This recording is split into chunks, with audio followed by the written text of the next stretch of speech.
Сабақ тақырыбы жиіліктік детектор. Жиілік детектор дегеніміз ол жиілік модуляциялық сигналды өңдейтін құрылғы. Жиілік модуляциялық сигнал мінекей алдымызда тұр.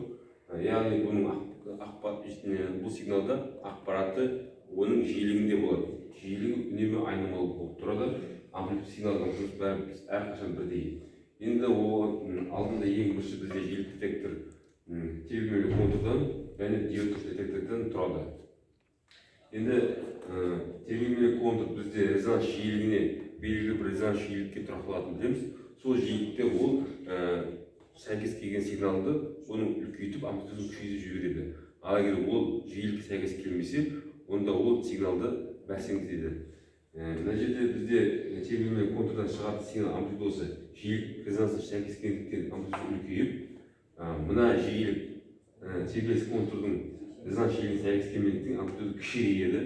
Сосын қайтадан сәйкес келген сигнал үлкейген сигнал өзгерсе, тағы сәйкес келіп амплитудасы үлкейіп, сосын тағы сәйкес келмеген сигнал бұл амплитуды кішірейтеді. Сонда біз шығысында тербелмелі контур шығысында біз амплитудалық модуляциялық сигнал аламыз. Енді бізге детектордан қалай өтеді? Детекторден біз мына теріс поляр сигнал мүлде өтпей қалады.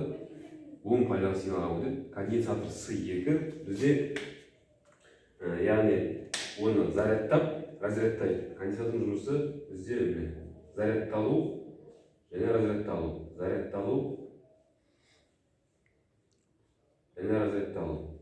Зарядталу, сосын разрядталу, сосын жаймен кете береді.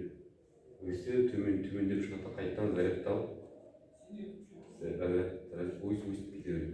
Сонда біз шығысында осындай төменгі жиілікті сигнал аламыз.